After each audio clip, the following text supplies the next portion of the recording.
Fl-isem tal-Missier u tal-Iben u tal-Ispirtu Santu, il-grazzja ta' Sidna Ġesu Kristu, l-imħabba ta' Alla u l-għaqda fl-Ispirtu Santu tkun ma'kom il-koll. Qegħdin nofru dan is-sagrifiċċju tal-Quddisa b'ringrazzjament lill-Madonna minn familja għal grazzja maqluwa. Ħuti illum il-Knisja tagħmel wara l-għada li niċċelebraw il-konverżjoni ta' San Pawl, nagħmlu il-festa t-tifkira ta' żewġ dixxipli kbar ta' San Pawl li jgħinuh fl-evanġelizzazzjoni, l-isqfijiet San Timotju u San Titu. Kejjew nitolbu aħna wkoll għar-rajja tal-erwieħ, għall-isqfijiet tagħna biex huma tassew ikomplu iħeġġuna biex ngħixu dak li waslilna San Pawl. U x'waslilna l-Apostlu Pawlu? Il-kelma tal-verità, l-Evanġelju. Jew nitolbu maħfra għal ħtijietna, partikolarment ta' dawk il-momenti li aħna ma apprezzajniex il-kelma ta' Alla imxandra lilna.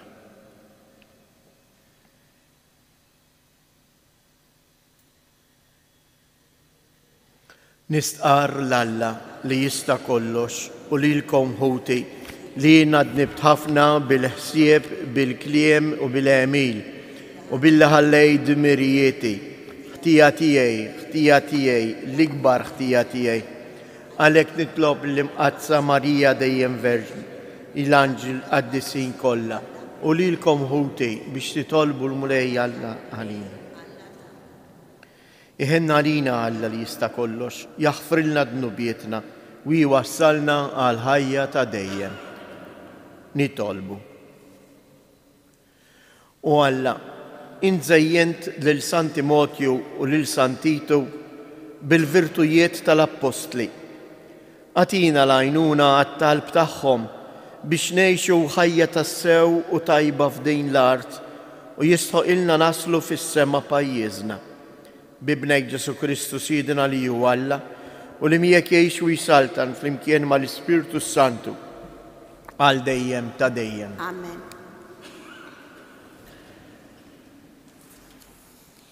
Bidu tat-tieni ittra ta' San Pawlu Apostlu lil Timotju. Pawlu bir-rieda ta' Alla, Apostlu ta' Kristu Ġesu, skont il-weda tal-ħajja li jie fi Kristu Ġesu, lil Timotju ibni l-Aziz, grazzja, ħnina u slim minant Alla l-Missier, minant Kristu Ġesu Sidna. Inrotħaj lill-Alla li lilu nqim kuxjenza safja bħala missirijieti, hekk kif niftakar fik bla qiegħda fit-talb tiegħi lejlu nar. Meta niftakar fid-dmugħ tiegħek għalija, tiġini x-xewqa li narak biex nintela bil-fer. Niftakar fil-fidi vera tiegħek. Fidi li l-ewwel kienet ta' nantek Lloyd imbagħad ta' ommok Emniki u li ma għandi ebda dubju li jifik ukoll. Minħabba fek infakrek biex tqajjem fik id-don ta' Alla li jinsab fik bitqijiet ta' jdejja. Għax Alla ma tanix spiritu ta' biża', imma spiritu ta' qawwa, ta' mħabba u ta' rażan. Mela tistħi xejn minħabba fix-xhieda għal Sidna, anqas minħabba fija priġunur tiegħu, imma qsam miegħi jitbatija l-Evanġelju u għafda fil-qawwa ta' Alla. Il-kelma tal-mulej.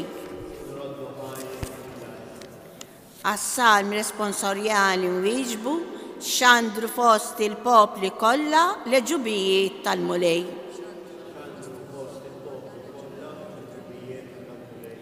Għannu lil-mulej għanja ġdida, għannu lil-mulej fl-art kollha, għannu lil-mulej birku ismu flimkien x'għandru fost il-popli kollha l-ġubijiet tal-mulej. Għatu lil-mulej familji tal-popli, għatu lil-mulej sebħu seta, għatu lil-mulej is-sebħ ta' ismu flimkien x'għandru fost il-popli kollha l-ġubijiet tal-mulej. ejdu fost il-ġnus, il-mulej Saltan, tassew id-dinja twafqed biex qatt ma titħarrek, huwa jiġġudika il-popli bis-sewwa. Xandru fost il-popli kollha l-ġubijiet tal-mulej. Jekk jogħġobkom inqumu bil-wifqa. Alleluja, alleluja, alleluja.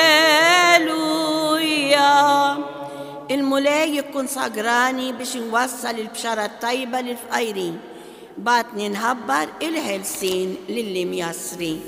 Alleluja, alleluja, alleluja.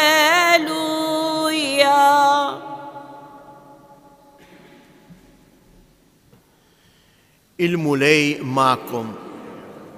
Qari mill-Evanġelju skont San-Luqa. Wara dan, il-mulej għażel 72 oħra u bagħthom 2 qablu f'kull belt u post fejn kien sejjer imur hu. U qalilhom: il-ħsad huwa kbir imma l-ħaddiema ftit. Itolbu mela lil sejt il-ħsad biex jibgħat ħaddiema għal ħsad tiegħu. Morru, araw, qiegħed nibgħatkom bħal ħrief qalb lill-pub. Teħdux magħkom la but, la ħorġa u lanqas rieq, u fit-triq issellmu lil ħadd. Fid-dar fejn tidħlu l-ewwel għidu issliem lil din id-dar. U jekk fija jkun hemm min iħobb issliem, jistrieħ is-sliem tagħkom fuqu. Jekk le, it-tislima tagħkom terġa' lura għandkom. Ibqgħu għand dik il-familja, kulu u jxorbu milli jkollhom huma għax il-ħaddiem ħaqqu ħlasu. Toqgħodux idduru minn familja l-oħra, f'kull belt li fija tmorru u jilqgħukom, kulu dak li jqedulkom qudiemkom. Fejqu lil morda li jkun hemm u lin-nies jgħidulhom is-saltna ta' Alla waslet ilkom. Il-kelma tal-mulej.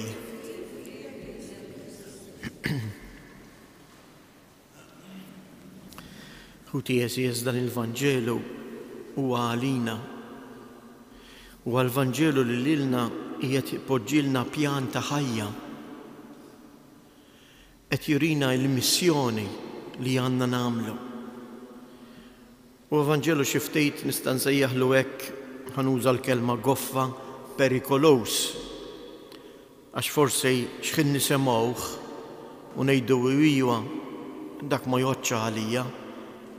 Hawnhekk Ġesu qed jgħidu għall-qassisejn, għall-isqfijiet.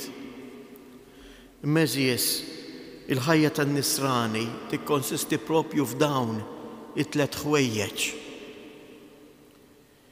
Ma ninsewx li hawnhekk Ġesu qed jibgħat mhux l-Apostli, imma lil 72 minn fost dawk in-nies li kienu jkunu madwaru jisemgħuh dixxipli. Il-kelma dixxiplu jfisser dak li jisma' il-kelma tal-imgħallem tiegħu u iwettaqha. Nistgħu ngħidu kelma oħra flok anke dixxiplu il-qaddej. Il-qaddej huwa dak li jisma' dak li jgħidlu s-sejt u jagħmel dak li jgħidlu. Il-qaddej ma jagħmilx dak li jiġeħ f'moħħu jew li tgħidlu rasu, imma jagħmel dak li jgħidlu s-sejt. U l-mulej qed jagħtina dawn it-tlet pariri. L-ewwel qabel kollox qed jistedinna biex aħna fit-talb tagħna nitolbu ħajkun hemm aktar dixxiepli li jwasslu l-kelma tiegħu. Interessanti, dawn in-nies Ġesu jibgħathom iħejjulu t-triq bħalma fil-bidu għandna l-Ġwanni l-Battista. Dawn it-72 dixxiepli jibgħathom biex imorru qablu fil-bliet li jew kien sejjer. Mela l-ewwel missjoni tagħna hija proprju dejn. Li aħna inħejju l-art li fija l-mulej irid jiżra il-kelma tiegħu. U għalhekk l-ewwel qabel kollox jiġu f'moħħna il-familji tagħna u liedna u liedna. Aħna qegħdin inħejju il-familji tagħna qegħdin miftuħin, qegħdin lesti biex jilqgħu il-kelma ta' Alla. Jew tant għandna affarijiet li aħna aljenati u m'għandniex ħin għal xejn. Fil-familja tagħna qegħdin inħejjulhom rokna fejn jistgħu jinġabru u jitolbu. Illum kważi anke fid-djar tagħna nistħu impoġġu ġbija tal-Mulej Ġesu, tal-Verġni Mbierka tal-Qaddisejn. Fejn hi r-rokna tal-familja tat-talb fid-dar tagħha? Il-Bibja, il-kelma ta' Alla, bħalissa fid-djoċesi tagħna qed jitqassam dak il-Vanġelu ta' San Mattew. Ejjew impoġġuh f'post prominenti fejn inti ta' kuljum taraħ quddiemek. Poġġi anke xema ftejt wart quddiemu. Imma l-importanti jimbagħad sebħejn kuljum inqar 2 minuti u waqra silta u jitlob il-Mulej biex dik il-kelma iddawwa lil-ħajja tiegħek.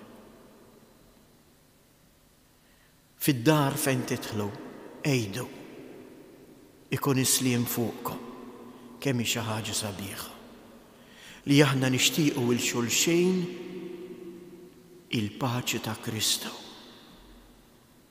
Kemm ngħidu affarijiet.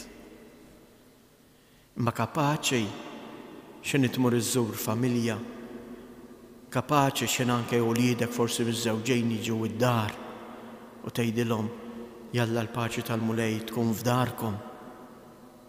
Ejjew imma nkunu tassew dixxiepli ta' Kristu. Ejjew nkunu l-persuni għax din hi l-missjoni tagħna. Li nħejju t-triq biex il-Mulej ikun milquh.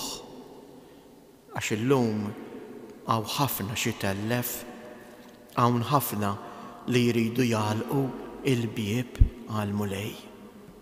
Imma ma ninsewx li jisliem jammar f'dik il-familja li tilqa'.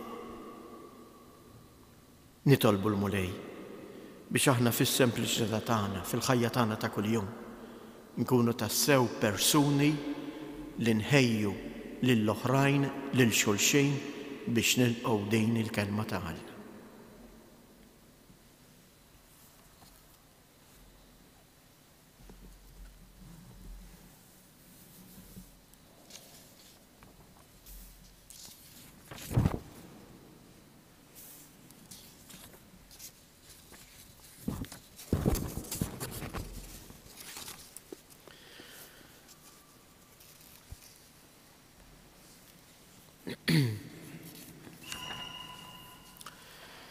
Eżies, it-tifkira tal-isqfijiet Qaddisejn Timotju u Titu tistedinna nitolbu lil Alla l-Missier sabiex il-Knisja tkompli b'kuraġġ il-missjoni tagħha li tevanġelizza lid-dinja kollha.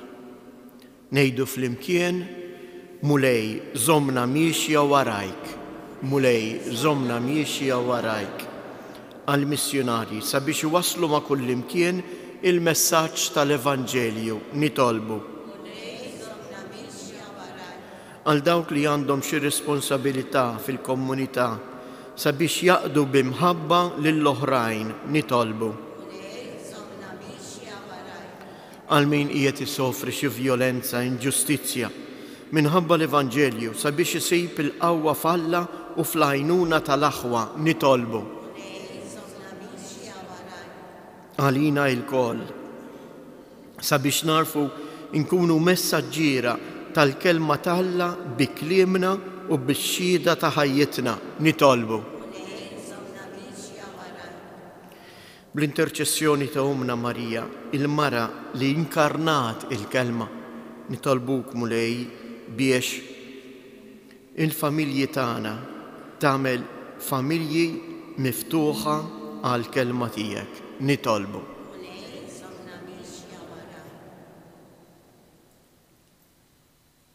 U Alla taslim ilqa' dawn it-talbiet tagħna u wixħed fil-familji tagħna fi qlubna is-sliem tiegħek, il-barka tiegħek, int li tgħix wis-salta għal dejjem ta' dejjem.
Itolbu ħuti biex dan is-sagrifiċċju tiegħi u tagħkom ikun jogħġob lil Alla l-Missier li jista' kollox.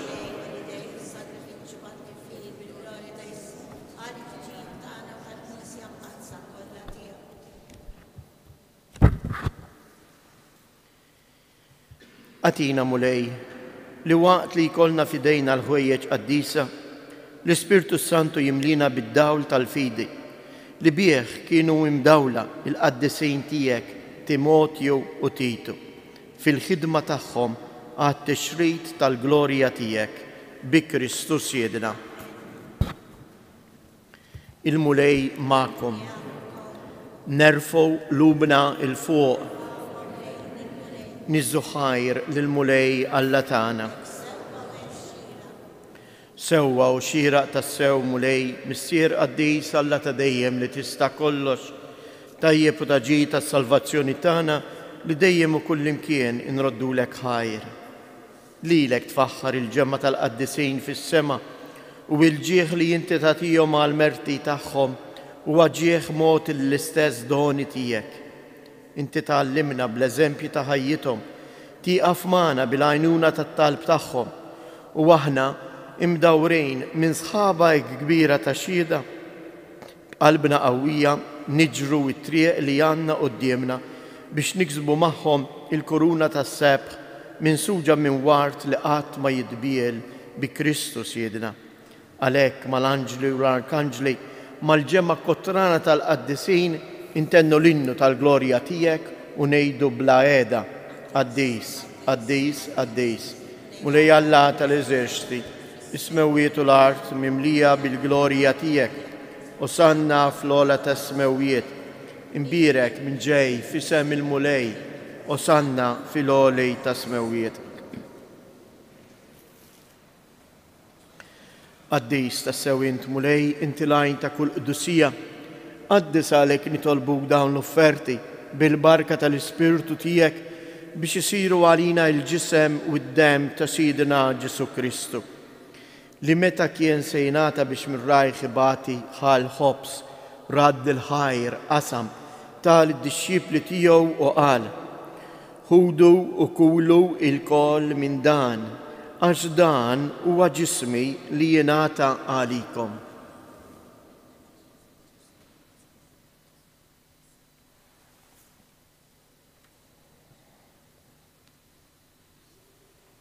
Ekku kol wara li klaħa l-kalċi reġa' radd il-ħajr tal-disċipli tiegħu u qal: ħudu u xorbu minnu il-koll għax dan huwa l-kalċ ta' demmi tal-patt il-ġdejd li jibqa' dejjem. Id-dem li jxirret għalikom u għall-bnedmin kollha għal maħfra ta' dnubiet. Għamlu dan b'tifkira tiegħi.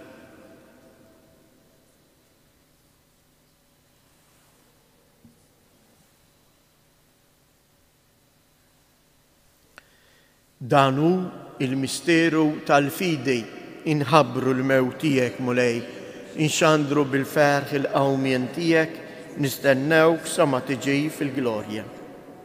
Għalhekk aħna nagħmlu dan b'tifkira tal-mewt u l-qawmien ta' Sidna Ġesu Kristu, nofrulek mulej il-ħobs tal-ħajja u l-kalċi tas-salvazzjoni u nroddulek ħajr għaliex oġbok tilqana hawn quddiemek biex naqduk. Miċċa kontana nitolbu lill-Ispirtu Santu jaqadna f'ġisem wieħed lilna li nieħdu sem il-ġisem u d-dem ta' Kristu. Ftakar mulej fil-Knisja tiegħek imxerda mad-dinja kollha u ittaqa' fl-imħabba fl-imkien mal-Papa Franġisku mal-isqof tagħna Anton, l-isqfijiet u l-ministri tiegħek kollha. Ftakar ukoll fħutna li raqdu bit-tama tal-qawmien. Ftakar fil-mejtin kollha, daħħalhom quddiemek fid-dawl tas-sebħ tiegħek. Ħenna lina l-koll nitolbuk, għati lilna wkoll il-wirt tal-ħajja ta' dejjem flimkien mal-Verġni mqazzhom Malla Marija, ma' San Ġusepp, l-Apostli, San Titu u San Timotju u l-qaddisin kollha li jgħixu fil-ħbiberija tiegħek sa mill-bidu tad-dinja. Għamel li magħhom infaħruk u nsebħuk b'Ġesu Kristu ibnek. Bi Kristu, ma' Kristu u fi Kristu. Jingħata lilek Alla Missier li tista' kollox flimkien mal-Ispirtu Santu kull ġieħu glorja għal dejjem ta' dejjem. Ejjew nitolbu kif għallimna u ridna nagħmlu li bentalla għas-salvazzjoni tagħna. Missierna li inti f'ismewiet jitqaddes ismek, tiġi saltnatek, ikun li tritjent kif is-sema ekda fl-art. Ħobżna ta' kuljum atina llum, aħfrilna dnubietna bħalma naħfru lill-minuħati għalina u la ddaħħalniex fit-tiġrib iżda ħlisna mid-deni. Eħlisna nitolbuk mulej minn kull deni. Atina fit-tieba u l-ħnina tiegħek il-paċi fi żmienna biex inkunu ħielsa dejjem mid-dnub u imħarsa minn kull inkwiet. Aħna u nistennew u nittamaw ilejna u l-miġja tas-Salvatur tagħna Ġesu Kristu. Mulej Ġesu Kristu, li qed l-apostli tiegħek inħallilkom isliem nagħtikom isliem tiegħi la tħariex lejn nubietna, iżda ħares lejn il-fidi tal-Knisja tiegħek. Għatija isliem u laqda li jien trid fija. Int li tgħix wis-saltan għal dejjem ta' dejjem. Il-paċi tal-mulej tkun dejjem magħkom. Għatu l-paċi lil xulxin.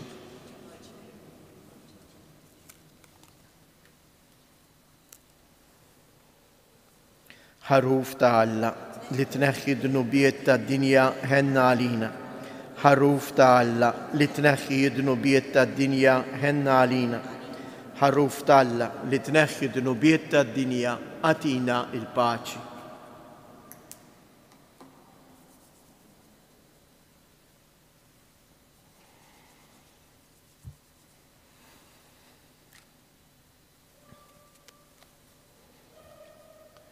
Danu il-ħaruf ta' Alla, danu li jneħħi d-nubiet tad-dinja, ħejjin dawk li huma mistiedna għall-ikla tal-ħaruf. Iżdej kelmu waħda. Ġisem ta' Kristu.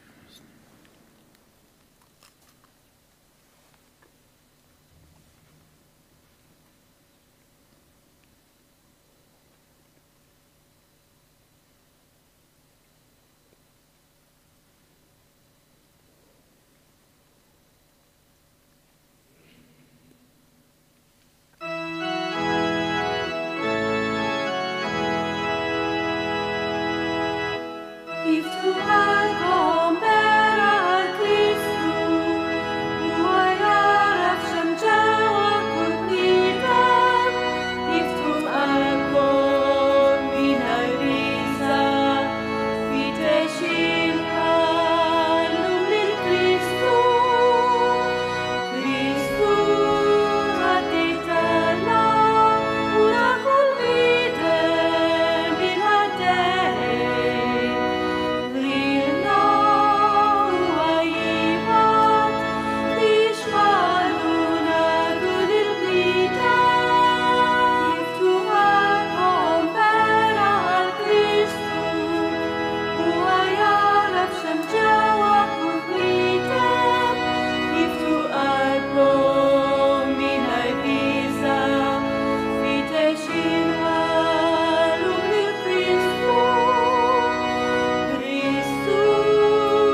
Nitolbu. Nitolbuk mulej biex kif qawwina bi Kristu il-ħobs ħaj tagħna, hekk ukoll tgħallimna bi Kristu li mgħallem tagħna ħalli t-tifkira tal-qaddisin Timotju u Titu nitalmu l-verità tiegħek u noruha fl-emejjel tagħna ta' imħabba bi Kristu Siedina. Ngħidu flimkien hekk tlieta Avamarijiet biex bħala talba għal aktar vokazzjonijiet. Mulej stess illum itolbu l-sit il-ħsad biex jibgħat aktar ħaddiema fil-għalqa tiegħu. Ejjew nitolbu biex iż-żgħażagħ tagħna bħal Marija iwieġbu b'entużjażmu u b'libertà għas-sejħat li l-mulej jagħmlilhom. Sliem għalik Marija, bil-grazzja mimlija l-mulej miegħek, imbierka inti fost in-nisa, imbierek il-frott tal-ġuf tiegħek Ġesu.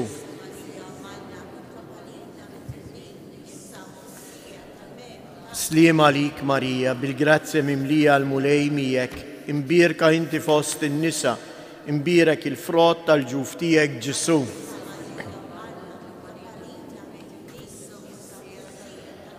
Sliem għalik Marija, bil-grazzja mimlija l-mulej miegħek, imbierka inti fost in-nisa, imbierek il-frott tal-ġuf tiegħek Ġesu.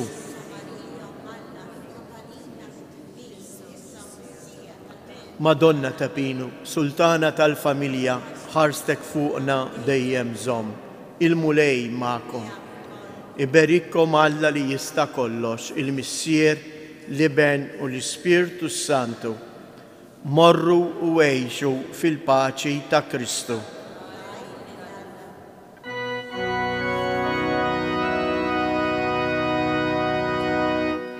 Madonna